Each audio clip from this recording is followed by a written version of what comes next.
will be able to answer those. I'm not gonna lie to you. This is probably one of the most. No, not rolling yet, please. This is probably one of the most scenes that I've ever seen in my career. It's 36 years. I'm trying to be mindful when I talk and do this. I'm trying to be very mindful of our families and our victims. Okay, so please be patient with me on that. All right, y'all ready? Everybody ready? Roll it. All right. So at this time, we have been able to confirm that we do have 19 souls.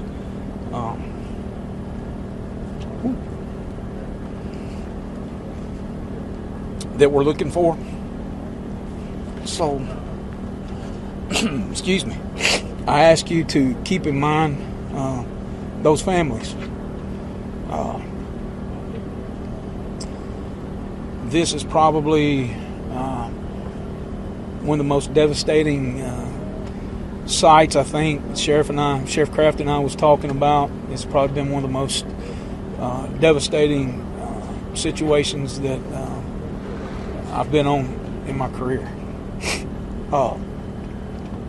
As far as the scene goes, we do feel that the scene is secure. We have ATF, FBI that are handling the scene as far as the investigative part,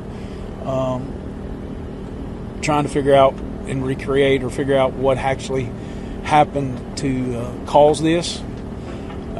Do I see a short-term explanation? No. Do I see us being here for many days? Yes, I do see that. We've got also we've got the bomb squad from Metro Bomb Squad here. I don't really want to get in to start naming all the agencies. I'm scared I'll miss somebody. We've got TBI, Bomb and Arson here. They're all working together. That's one of the things to see is all of these agencies. It's not just one, but we've come together and we're making the very best team effort that we can to move forward. Please keep in mind that these families, and I've said it up front. I said it to start with. That's where thoughts and prayers need to go right now, and we've just got to take one day at a time or 1 hour at a time. We're processing things. We're finding out more information. We're trying to figure out, maybe the cause of this. There's not going to be a short explanation for that. I know I may have repeated myself there a little bit, and forgive me, but we're all tired and trying to put together the best effort we can and remember the families and who we're working for. I do want to touch on Accurate Energetic. They are here with us. The facility's here with us. They have discontinued operations. They're focusing on their families, their employees. They're focusing on the next things that they need to do to try to make everything best for their people. We've got critical incident folks on the scene. I'm just sitting here trying to think through the scene. We got the critical incident people here for the families as well as some of the first responders. For those of you that don't know, it was about 7:45 a.m. this morning that this explosion happened. We had a really amazing response from the first responders, fire, and here again I commend those first responders because it was multiple jurisdictions. They worked together. They got the situation under control very quickly and safely.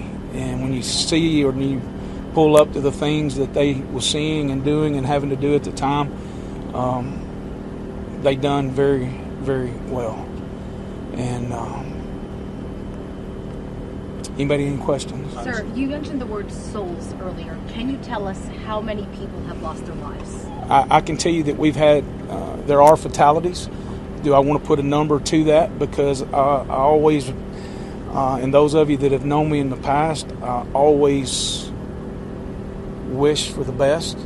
Is there a possibility that somebody might be injured somewhere or somebody that we don't know about? Yes. I can tell you right now that we're looking for 19 individuals. And a lot of times when I have this types of situation, I refer to them more than just a person. They're a soul to me. So we're trying to, I can tell you that we're missing 19 souls right now. Sheriff, I was wondering how many people were working at the time and how many people were taken to the hospital. I don't think there was, I think 4 to 5 individuals that was taken, maybe even by POV. I can't talk about the ambulance part of that. And forgive me for some of those early questions that not being able to answer them. We've concentrated so hard on getting the scene secure, getting things moving, taking care of basically the security, getting the personnel that we need here, that I can't answer some of those early questions. So forgive me for that. I don't want to give the appearance that I'm avoiding that. Have you had a chance to see the building, and can you describe it? Can I describe the building? There's nothing to describe. It's gone. It's again, it's the most devastating scene that I've seen in my career. Sheriff, do you know what kind of work they did in that building specifically? I do not, ma'am. I do not. I'm not familiar with day-to-day operations of that. I see a lot of family members. They're waiting. Are they waiting for confirmation about if their family member is missing, or what communication are you having with them right now?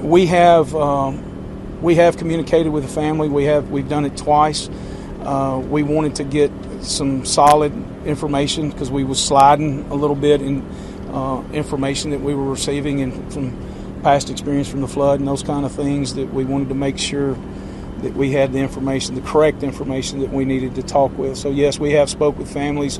Again, Accurate Energetics is taking care of those families and trying to do everything that we can to comfort them and get them the information as quick as we have it. I know it's early in the investigation, but does it appear it's accidental or intentional? Can't answer that. And it's something that's a good question. And the reason I say that's a good question, in law enforcement, we have one opportunity. And that's the reason why you see a lot of things that we have to do in law enforcement. We have to make the worst assumption. We have to make that and prove it a way that it is an accident. So we only have one chance at the evidence. We only have one thing or one chance to be able to do the things that we need to do. And we're going to be slow, methodical, and diligent and do everything that we can to make sure this is what it is.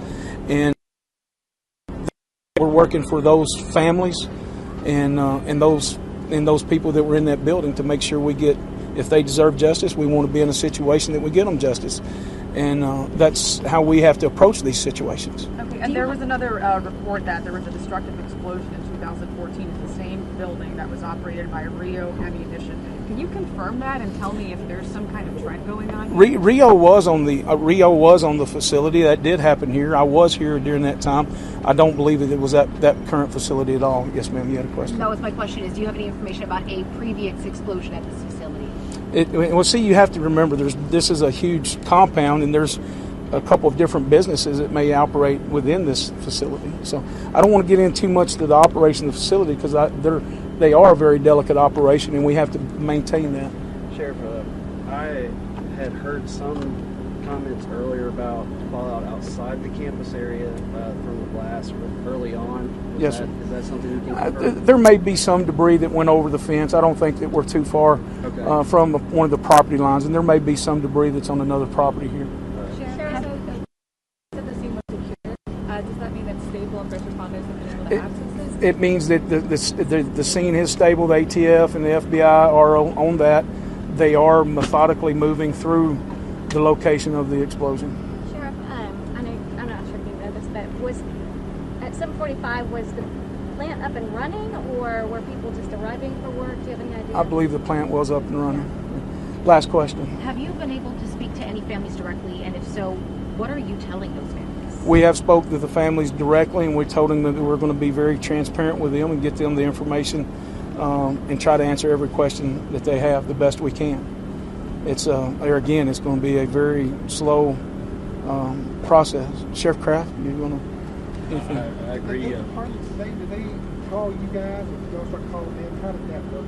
Because I saw a lot of people, a lot of different departments. May I ask you a favor? Would you repeat that louder, please? A lot of different departments have showed up here. Did you guys contact them, or did they contact you? We contacted him. I think Sheriff Kraft and I both got information about this very quickly.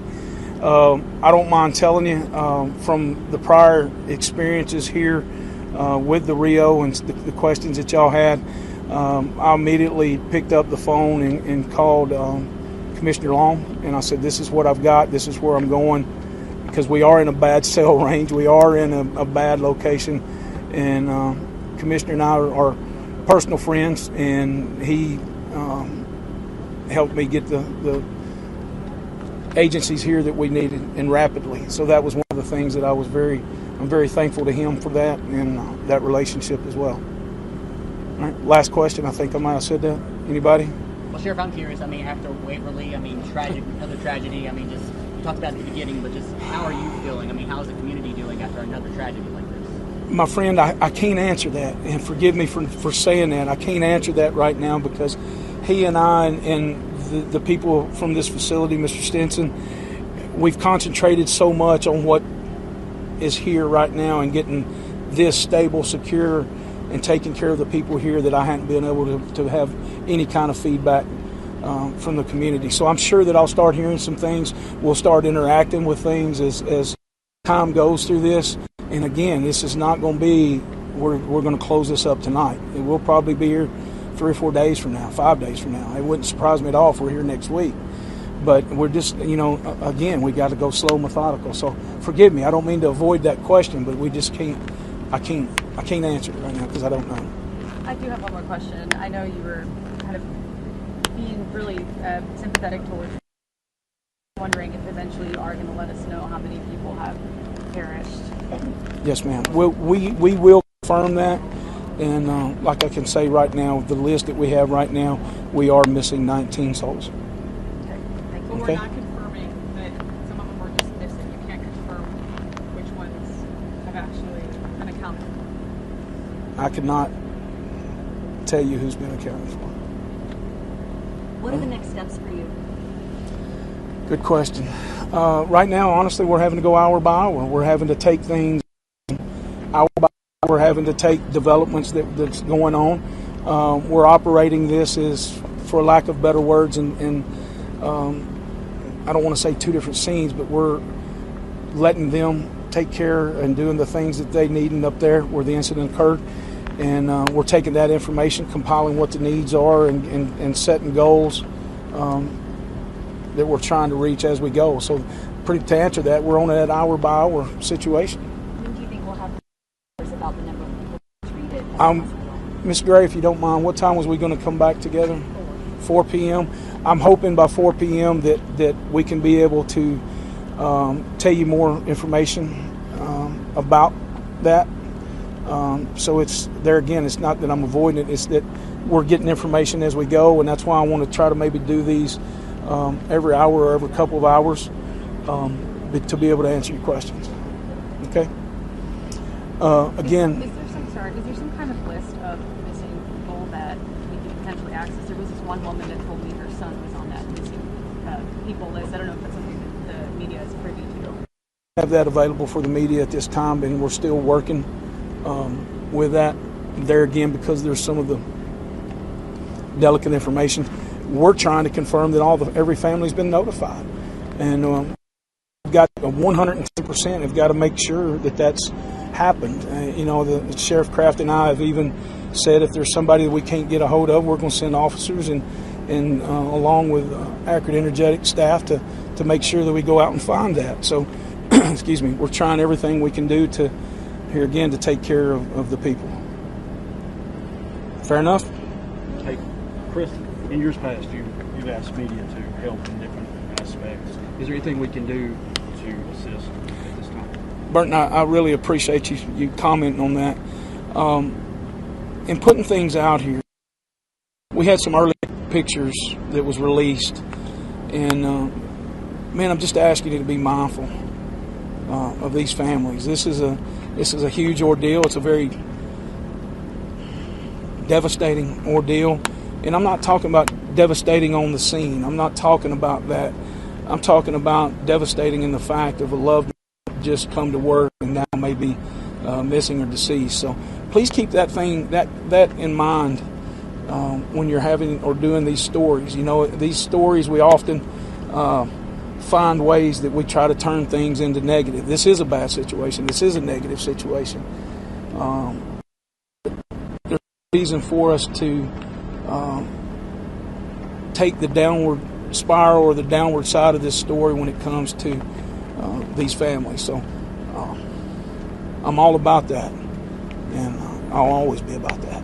I think the Sheriff and I both will always be about that. So, thank y'all. I appreciate it. Sheriff.